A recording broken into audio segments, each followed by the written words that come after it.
এই কেমন আছো তোমরা সবাই? আজকে চলে এলাম নতুন একটা মিনি ভ্লগ নিয়ে। তো আজকে হচ্ছে ফলাহারিণী অমাবস্যা। তো আমরা টোটো করে চলে যাচ্ছিলাম আমাদের এখানে সবচেয়ে জাগ্রত কালী মন্দিরে। এই দেখো মায়ের মূর্তিটা কি সুন্দর না?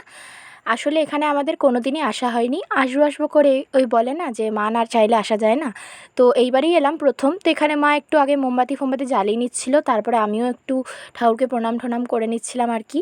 তো আমরা একটু আগেই চলে এসেছিলাম। তো পুজো মোটামুটি 9:30 নাগাদ শুরু হয়েছে। এই দেখো তোমরা পুজো একটু দেখে নাও।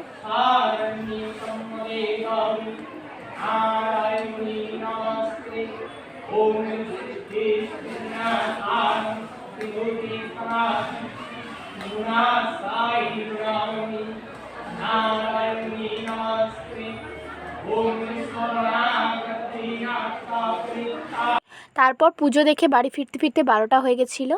এর বড় ব্লগটা খুব তাড়াতাড়ি নিয়ে আসছি। তো আজকের মতো শেষ করলাম, বাই।